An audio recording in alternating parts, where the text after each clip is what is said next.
తెలంగాణ ఆంధ్ర ప్రాంతానికి గుమ్మంలా ఉన్న ఖమ్మం భిన్న సంస్కృతులు ఉన్న లోక్సభ సీటు. ప్రస్తుతం కాంగ్రెస్ నుంచి రామసహాయం రఘురామ్ రెడ్డి, బీజేపీ నుంచి వినోద్ రావు, బీఆర్ఎస్ నుంచి సిట్టింగ్ ఎంపీ నామా నాగేశ్వరరావు పోటీలో ఉన్నారు. కాంగ్రెస్ రామసహాయం రఘురామ్ రెడ్డి మాజీ మంత్రి సురేందర్ రెడ్డి కుమారుడు, పొంగులేటి శ్రీనివాస్ రెడ్డికి బంధువు, విక్టరీ వెంకటేష్కి వియంకుడు. ఇక బీజేపీ వినోద్ రావు తొలిసారి ఎంపీగా పోటీ చేస్తున్నారు. ఆర్ఎస్ఎస్ బ్యాక్గ్రౌండ్ ఉన్న నేతగా పేరు పొందారు. బీఆర్ఎస్ నామా నాగేశ్వరరావు సిట్టింగ్ ఎంపీగా ఉన్నారు. లోక్సభలో బీఆర్ఎస్ పక్ష నేతగా కూడా ఉన్నారు. ఖమ్మం నియోజకవర్గంలో చాలా స్పష్టంగా కాంగ్రెస్ విజయం సాధిస్తుంది అన్న విషయం ఆర్టీవీ స్టడీలో కనిపిస్తుంది.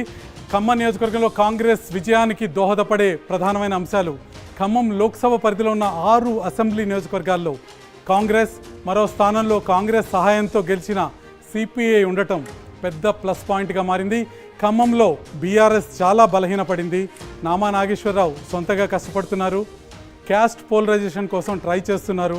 కానీ ఆ ప్రయత్నాలు పెద్దగా విజయవంతం అవుతున్న అవకాశాలు కనిపించడం లేదు. బీఆర్ఎస్ జగన్కి మద్దతు ఇవ్వటం కూడా దానికి ఒక కారణంగా కనిపిస్తుంది. ఇక ఈ నియోజకవర్గంలో బీజేపీ ఉనికి నామమాత్రంగా ఉంది. బీజేపీ పెద్ద పోటీ ఇచ్చే అవకాశం కనిపించడం లేదు. పొంగులేటి పట్టుబట్టి తన బంధువు రఘురామరెడ్డికి టికెట్ ఇప్పించుకున్నారు. బట్టి విక్రమార్క తుమ్మలను కలుపుకుని పనిచేస్తున్నారు.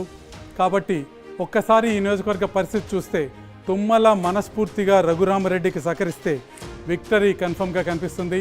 కమ్మ సామాజిక వర్గం ఓట్లు నామా వైపు మళ్ళినా రఘురామరెడ్డి తక్కువ మెజారిటీతో అయినా గెలిచే అవకాశం కనిపిస్తుంది.